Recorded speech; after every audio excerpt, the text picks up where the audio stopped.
Konnichiwa, Assalamualaikum warahmatullahi wabarakatuh. Selamat datang di channel MTK 21.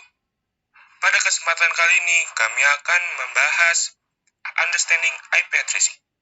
Sebelum masuk ke video pembahasannya, gue mau ucapin kepada kalian semua, selamat tahun baru tahun 2022. Semoga apa yang kita ingin capai terwujud. Dan apabila yang belum mempunyai pasangan, akan memiliki pasangan.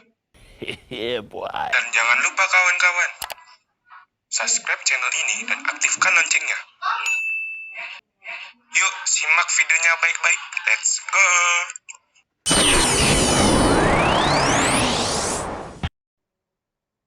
Perkenalkan, kami dari kelompok 2 akan membahas Understanding IP Addressing dari mata kuliah Pengantar Teknologi Informasi dan Komunikasi yang diajar oleh Pak Irfan. Dan ini adalah rekan-rekan saya yang akan membahas materi tersebut.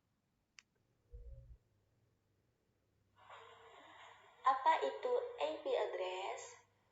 IP address atau Internet Protocol Address adalah barisan angka yang dimiliki setiap perangkat yang terhubung dengan internet.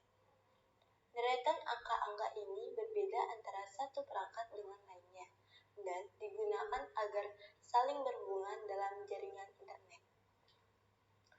IP address berperan dalam menghubungkan suatu perangkat ke jaringan internet. Lalu, bagaimana dapat mengakses internet dengan deretan angka-angka tersebut? Pada dasarnya, setiap website memiliki IP address tersendiri. Pada saat kamu mengakses sebuah situs, terjadi pertukaran data-data antara situs tersebut dengan perangkat yang kamu gunakan. Proses itu terjadi berkat adanya IP address atau alamat yang menghubungkan perangkat ke jaringan internet. Jenis-jenis IP address. Pertama, IP publik. Jenis IP publik menghubungkanmu dengan jaringan internet secara global.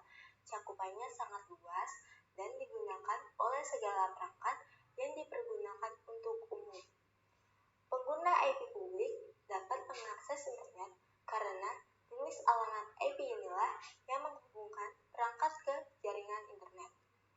Pengguna internet mendapatkan IP publik melalui provider internet atau ISP, Internet Service Provider. Kedua, IP privat. Berkebalikan dengan IP publik, IP privat digunakan hanya untuk jaringan lokal. IP privat biasanya digunakan untuk sistem jaringan lokal atau LAN, seperti digunakan di perkantoran, hotel, dan lain-lain. Ketiga, IP dinamis. Sesuai dengan namanya, IP dinamis dapat berubah sewaktu-waktu. Hal tersebut terjadi karena sejumlah alamat IP yang kian menipis, maka penggunaannya pun bergantian. Jenis IP dinamis biasanya digunakan untuk umum. Keempat, IP statis. Berbeda dengan IP dinamis, IP statis tidak akan berubah-ubah. Penggunanya melakukan pemesanan khusus terhadap alamat IP kepada ISP dengan membayar sejumlah biaya.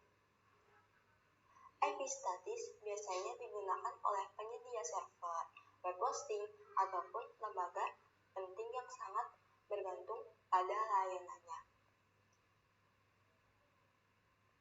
Kelima, syarat IP.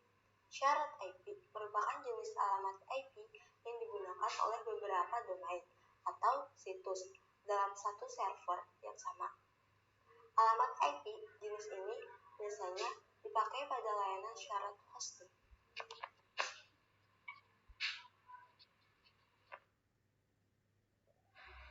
Fungsi IP address. Pertama, menunjukkan identitas perangkat IP address juga disebut sebagai identitas perangkat dalam jaringan internet. Sebuah perangkat dapat teridentifikasi dari alamat IP-nya.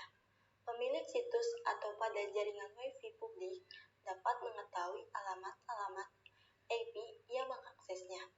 Kedua, alamat pengiriman data sesuai dengan namanya. IP address berfungsi sebagai alamat pengiriman data ke perangkat. Ketika kamu mengakses sebuah website, sebenarnya terjadi proses pengunduhan yang dilakukan oleh perangkat terhadap data yang dikirimkan dari website tersebut. Perangkat itu dapat terjadi karena adanya IP address sebagai alamat pengirim data. Internet scaling problem. Di internet, penskalaan selalu menjadi tantangan.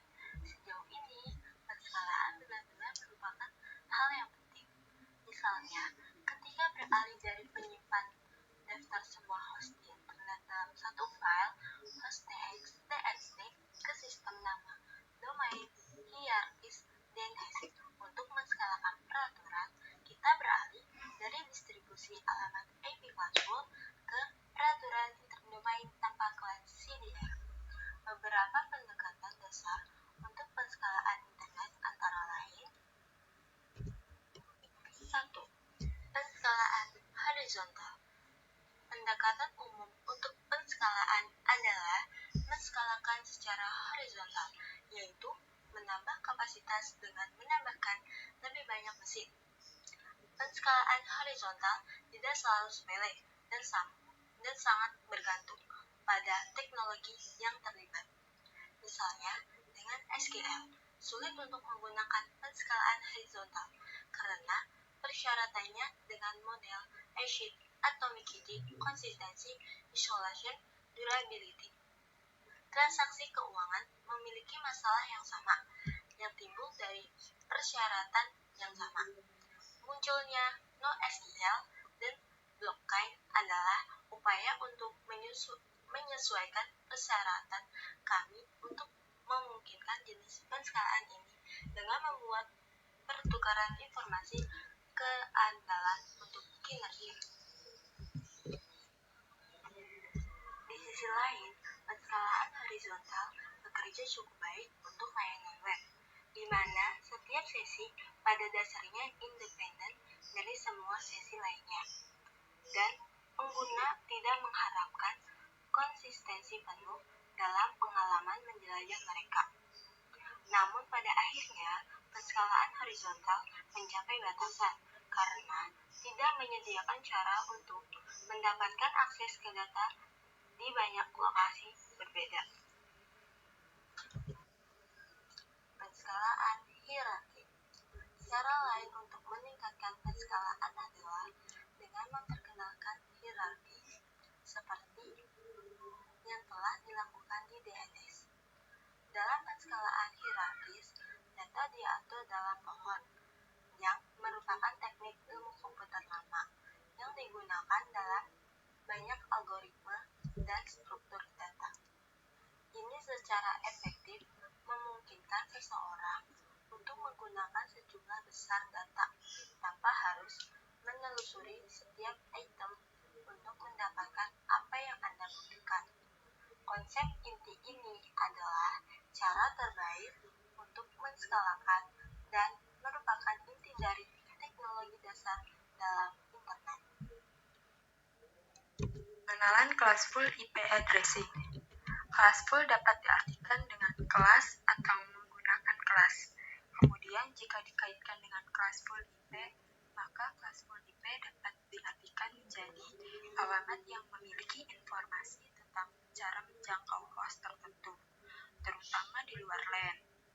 Alamat IP adalah alamat unik 32 bit yang memiliki ruang alamat 2 angka 32. Secara umum, ada dua notasi dalam penulisan alamat IP. Yang pertama, notasi desimal bertitik, dan yang kedua, notasi heksadesimal. Alamat IP 32 bit dibagi menjadi 5 subkelas. Ini adalah kelas A, kelas B, kelas C, kelas D, dan kelas E. Masing-masing kelas ini memiliki rentang alamat IP yang valid. Kelas D dan E disedangkan untuk tujuan multicast dan eksperimental masing-masing. Urutan bit pada oktet pertama menentukan kelas alamat IP. Alamat IP volume 4 dibagi menjadi dua bagian, network ID dan host ID. Kelas alamat IP digunakan untuk menentukan bit yang digunakan untuk ID jaringan dan ID host, dan jumlah total jaringan dan host yang mungkin di kelas tertentu. Setiap ISP atau administrator jaringan memberikan alamat IP untuk setiap perangkat yang terhubung ke jaringannya. Dengan catatan pertama, alamat IP dikelola secara global oleh Internet Assigned Numbers Authority atau yang disingkat dengan IANA, dan daftar Internet Regional atau yang disingkat dengan RIR. Dengan catatan yang kedua, saat menemukan jumlah total alamat IP host, dua alamat IP tidak dihitung dan oleh karena itu diturunkan dari jumlah total karena alamat IP pertama dari jaringan manapun adalah nomor jaringan dan sedangkan alamat IP terakhir disadangkan untuk IP siaran. Bit yang digunakan untuk mengidentifikasi kelas adalah sebagai berikut. Kelas A yaitu 1 bit pertama IP adresa 0. Alamat IP milik kelas A ditugaskan ke jaringan yang berisi sejumlah besar host, yaitu ID jaringan panjangnya 8 bit dan ID host panjangnya 24 bit. Bit urutan lebih tinggi dari oktet pertama di kelas A selalu diset ke 0. Sisa 7 bit di oktet pertama digunakan untuk menentukan ID jaringan. 24 bit ID host digunakan untuk menentukan host di jaringan apapun. Subnet max default untuk kelas A adalah 255.x.x.x. Oleh karena itu, kelas A memiliki total 247 kurang 2 sama dengan 126 ID jaringan. Yang di sini dua alamat dikurangi karena 0.0.0.0 dan 127.x.y.z adalah alamat khusus. Kemudian 2/24 kurang 2 sama dengan 16.777.214 ID host. Selanjutnya yang kelas B yaitu 2 bit pertama IP adresa 10. Alamat P milik kelas B ditugaskan ke jaringan yang berkisar dari jaringan berukuran sedang hingga besar. ID jaringan panjangnya 16 bit dan ID host memiliki panjang 16 bit. Bit urutan yang lebih tinggi dari oktet pertama, alamat IP kelas B selalu diatur ke 10. 14 bit sisanya digunakan untuk menentukan ID jaringan. 16 bit host ID digunakan untuk menentukan host di jaringan apapun. Subnet max default untuk kelas B adalah 255.255.x.x. Kelas B memiliki total 2/14 sama dengan 16.16384 alamat jaringan. Kemudian 2/16 kurang 2 sama dengan 65534 alamat host. Selanjutnya kelas C yaitu 3 bit pertama IP adresa 110. Kelas C ditugaskan ke jaringan berukuran kecil. ID jaringan panjangnya 24 bit, ID host memiliki panjang 8 bit. Bit urutan yang lebih tinggi dari oktet pertama alamat IP kelas C selalu diatur ke 110. 21 bit sisanya digunakan untuk menentukan ID jaringan, 8 bit ID host digunakan untuk menentukan host di jaringan apapun. Subnet max default untuk kelas C adalah 255.255.255.x. Kelas C memiliki total 2/21 sama dengan 2097152 alamat jaringan. Kemudian 2/8 kurang 2 sama dengan 254 alamat host. Kelas D, selanjutnya kelas D yaitu 4 bit pertama IP adresa 1110. Alamat IP milik kelas D dicadangkan untuk multicasting. Bit urutan yang lebih tinggi dari oktet pertama alamat IP milik kelas D selalu disetel ke 1110. Bit yang tersisa adalah untuk alamat yang dikenali oleh host yang tertarik. Kelas D tidak memiliki subnet max. Alamat IP yang termasuk kelas D berkisar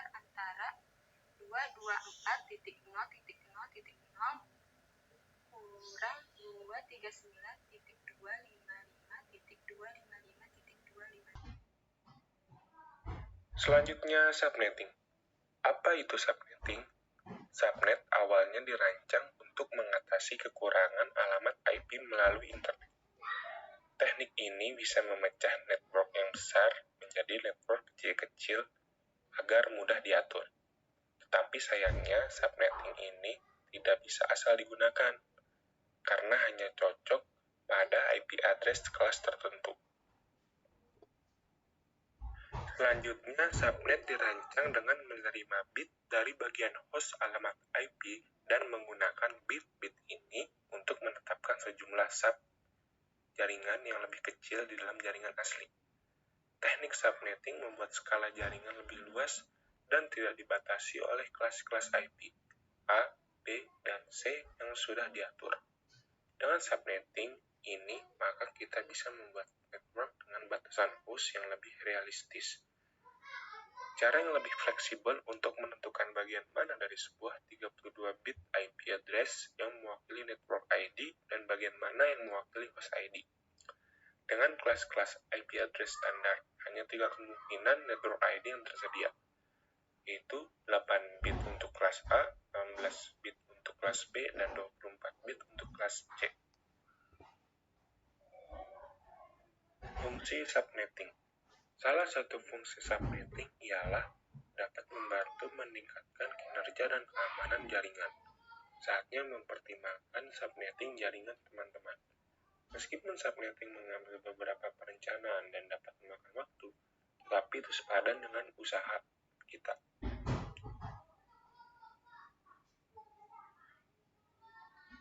Jadi tujuan subnetting yang pertama, untuk mengefisiensikan pengalamatan. Misalnya, untuk jaringan yang hanya mempunyai 10 host, kalau kita menggunakan kelas C saja terdapat 254 dikurang 10, sama dengan 244 alamat yang tidak terpakai. Kedua, membagi satu kelas network atas sejumlah subnetwork dengan arti membagi suatu kelas jaringan menjadi bagian-bagian yang lebih kecil. Yang ketiga, menempatkan suatu host. Apakah berada dalam satu jaringan atau tidak? Yang keempat, untuk mengatasi masalah perbedaan hardware dengan topologi fisik jaringan. Yang kelima, untuk mengefisiensikan alokasi IP address dalam sebuah jaringan, supaya bisa memaksimalkan penggunaan IP address. Yang keenam, mengatasi masalah perbedaan hardware dan media fisik yang digunakan dalam suatu network. Karena router IP tidak hanya dapat mengintegrasikan berbagai network dengan media fisik yang berbeda, jika setiap network memiliki address network yang unik. Ketujuh, meningkatkan security dan mengurangi terjadinya kongesti akibat terlalu banyaknya host dalam suatu network. Selanjutnya, variable length subnet mask, atau yang disingkat VLSM. VLSM merupakan teknik yang memungkinkan administrator jaringan untuk membagi ruang alamat IP ke subnet yang berbeda ukuran, tidak seperti ukuran subnetting. Untuk menyederhanakan VLSM adalah dengan memecah alamat IP ke subnet ke beberapa tingkat dan mengalokasikan sesuai dengan kebutuhan individu pada jaringan. Hal ini juga dapat disebut IP tanpa kelas pengalamatan, sebuah kelas full yang menangani mengikuti aturan umum yang telah terbukti berjumlah pemborosan alamat IP. Tapi sebelum teman-teman memahami VLSM ini, teman-teman harus sangat akrab dengan alamat IP struktur. Proses implementasi VLSM. Di VLSM, subnet menggunakan ukuran blok sesuai kebutuhan. Jadi subnet perlu digunakan beberapa kali. Jika administrator memiliki IP 19.168.1.0/24, teman-teman dapat menetapkan IP bijaksana departemen dengan mengikuti langkah-langkah berikut. Langkah pertama, untuk setiap segmen, pilih ukuran blok yang paling besar atau sama dengan kebutuhan sebenarnya. Persyaratan yang penting adalah jumlah alamat host, alamat broadcast, dan alamat jaringan. Daftar kemungkinan broadcast. Dan ini adalah daftar kemungkinan subnetnya. /notation, /24, /25, /26, /27, /28, /29, /30. Lalu host atau subnet 254, 126, 62, 30, 14, 6, dan 2. Setelah memilih daftar subnet, langkah kedua, atur semua subnet dalam urutan menurun sesuai dengan ukuran blok dari persyaratan tertinggi hingga terendah. Langkah ketiga, IP tertinggi yang tersedia harus ditetapkan ke persyaratan tertinggi, sehingga penjualan dan pembelian menerima 192.168.0/25. Langkah keempat, segmen berikutnya membutuhkan IP untuk menangani 50 host subnet IP dengan nomor jaringan 192.168.1.128/26 adalah yang tertinggi kedua dan dapat ditetapkan ke 62 host. Langkah kelima, subnet IP berikutnya 192.168.1.192/27 memenuhi persyaratan Departemen Akun karena memiliki 30 IP host valid yang dapat ditetapkan ke 26 komputer. Langkah keenam, segmen terakhir membutuhkan 5 IP host yang valid dan subnet 192.168.1.24/29 memenuhi subnet dengan mask 255.255.255.248 sesuai kebutuhan. Classes Interdomain Routing. Classes Interdomain Routing atau CIDR adalah cara penulisan subnet mask dari sebuah subnetwork dengan cara mengubah notasi subnetwork dari bilangan desimal ke bilangan biner. Kemudian dihitung jumlah total nilai bilangan biner yang bernilai 1. CIDR merupakan cara pengganti atau alternatif dalam klasifikasi alamat IP kelas A, B, C, D, hingga E. CIDR juga disebut sebagai subnetting. Langkah-langkah untuk mengubah notasi subnetwork desimal menjadi biner adalah sebagai berikut. Misal, pada subnetwork kelas full IP address kelas C adalah 255.255.255.0. Maka apabila nilai 255 diubah menjadi bilangan biner, maka akan menjadi 111111111. Maka untuk subnetwork kelas C, apabila dituliskan dalam bentuk binernya secara lengkap adalah 1111111111111.000000000.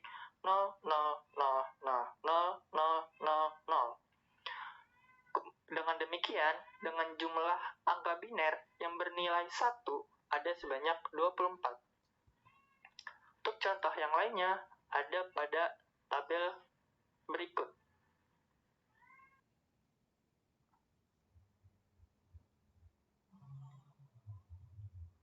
IP versi 6 dan IP versi 4. IP versi 4 terdiri dari 32 bit. IP versi 4 digunakan dalam pengelamatan jaringan dengan membagi network serta host dengan bantuan subnet mask dalam menentukan subnet. Secara teoritis, IP versi 4 mampu mengatasi hingga 4 miliar komputer host atau lebih.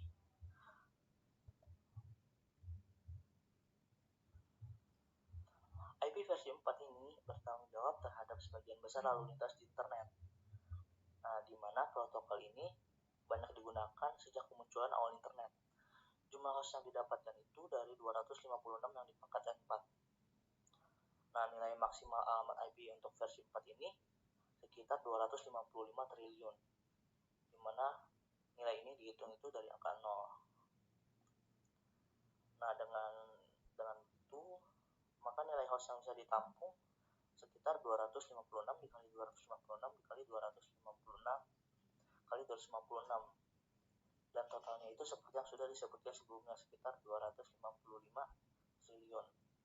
Nah, karena host dari seluruh dunia sudah melebihi kuota, maka diciptakanlah IP versi 6.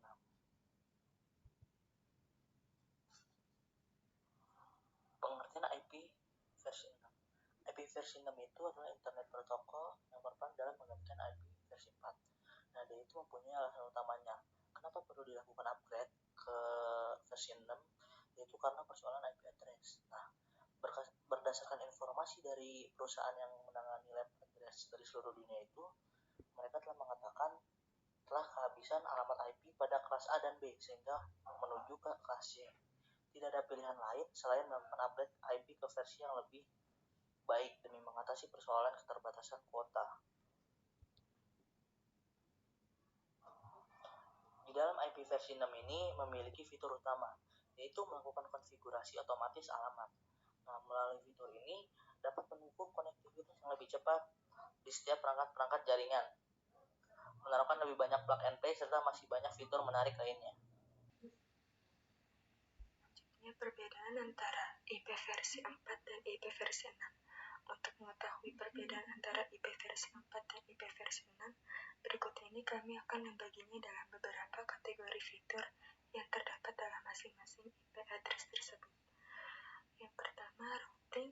Routing adalah proses ketika suatu item dapat sampai ke tujuan dari lokasi satu ke lokasi lainnya. Performa routing pada IP versi 4 akan menurun dengan ukuran tabel routing yang semakin membesar. Nah, hal itu disebabkan karena pemeriksaan header pada setiap box switch dan router. Sedangkan pada IP versi 6 memiliki sistem routing yang lebih efisien dibanding versi 4, serta memiliki kemampuan mengelola tabel routing yang lebih besar. Dari segi fitur, tentu keduanya juga berbeda. Adapun perbedaan IP versi 4 dan IP versi 6 dari segi fiturnya, fitur IP versi 4 yang pertama mendukung protokol tanpa koneksi, yang kedua dapat menciptakan lapisan komunikasi virtual atau virtual communication layer melalui perangkat yang berbeda-beda. Yang ketiga, tidak banyak menggunakan banyak memori dan alamatnya mudah diingat. Yang keempat, protokol sudah didukung oleh jutaan perangkat. Yang kelima, dapat menyimpan alamat IP sebanyak lebih dari 4 miliar. Sedangkan fitur IP versi 6 yang pertama menggunakan infrastruktur routing dan addressing secara sistematis. Yang kedua, mendukung quality of service atau QNS. Yang ketiga, merupakan protokol yang sangat ideal apabila digunakan untuk interaksi node. Yang keempat, mampu menyimpan alamat IP hampir tidak terbatas. Selain itu, perbedaan keduanya terletak pada format alamat yang dimiliki. Jika pada IP versi 4 rangkaiannya dipisahkan oleh titik, sedangkan pada IP versi 6 dipisahkan menggunakan titik 2. Mobilitas. Selain dari segi sistem routing dan fitur, IP versi 6 juga sudah diperbarui dari segi mobilitasnya. Dalam versi 4 memiliki dukungan mobilitas yang terbatas pada kemampuan roaming ketika beralih dari satu jaringan ke jaringan yang lain. Sedangkan pada versi 6 mampu memenuhi keperluan mobilitas yang sangat tinggi melalui roaming di suatu jaringan menuju jaringan lainnya. Selanjutnya, kelebihan IP versi 6 sebagai Internet Protocol. Yang pertama, IP versi 6 menjadi solusi dari keterbatasan alamat IP versi 4 yang hanya 32 bit, sementara pada IP versi 6 sudah menggunakan 128 bit, sehingga IP versi 6 lebih unggul dari segi pengalamatan yang lebih banyak, yang mana memungkinkan pengalamatan ke berbagai perangkat. Yang kedua, aspek keamanan serta kualitas layanan yang lebih terintegrasi. Yang ketiga, IP versi 6 didesain autokonfigurasi dan strukturnya yang hierarki memungkinkan dukungan komunikasi bergerak tanpa memutuskan komunikasi end-to-end. Yang keempat, IP versi 6 memungkinkan untuk komunikasi peer-to-peer tanpa melalui NAT. Dalam hal ini dapat memudahkan proses kolaborasi atau komunikasi antara manusia ke manusia, mesin ke mesin maupun manusia ke mesin dan sebaliknya. G. OSI Layer. Apa itu OSI Layer?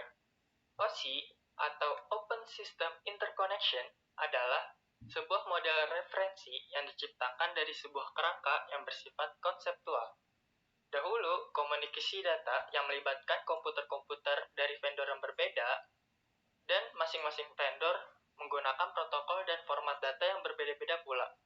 Sehingga ISO atau International Organization for Standardization membuat suatu arsitektur komunikasi yang dikenal sebagai model OSI yang mendefinisikan standar untuk menghubungkan komputer-komputer dari vendor yang berbeda. Tujuan dari pembuatan OSI Layer adalah untuk menjadi model rujukan bagi setiap vendor atau developer, sehingga produk atau perangkat lunak yang dibuat memiliki sifat interpolate, sehingga user dapat melakukan kerjasama dengan produk atau sistem tanpa perlu melakukan penanganan secara khusus atau spesial. Model OSI memiliki 7 layer atau tingkatan, yang dimana masing-masing layer memiliki fungsi yang berbeda-beda. Layer yang pertama, physical layer.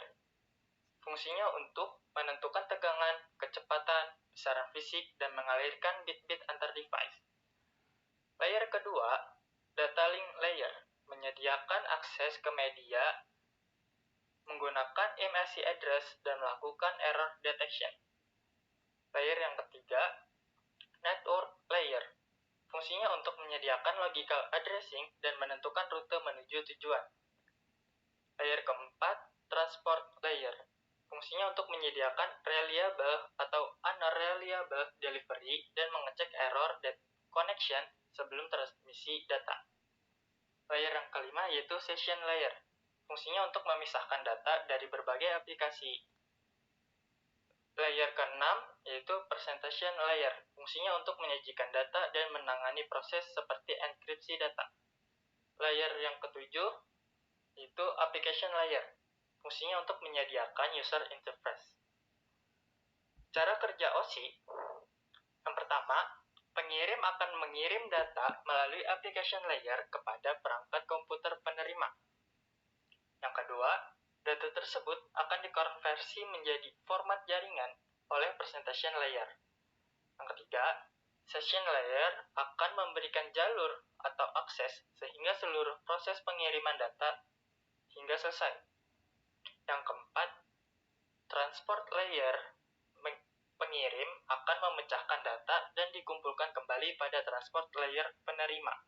Yang kelima, data akan ditujukan ke alamat yang telah dibuat oleh network layer. Yang keenam, kemudian dilakukan pembentukan data menjadi bentuk frame serta alamat fisik dalam data link layer. Yang ketujuh, data akan dikirim oleh physical layer melalui jaringan ke lapisan transport penerima. Yang kedelapan, alur berbalik serta berulang dari physical layer ke application layer sampai mengarah ke komputer pengirim. Sekian dari penjelasan kelompok kami, kurang lebihnya mohon maaf.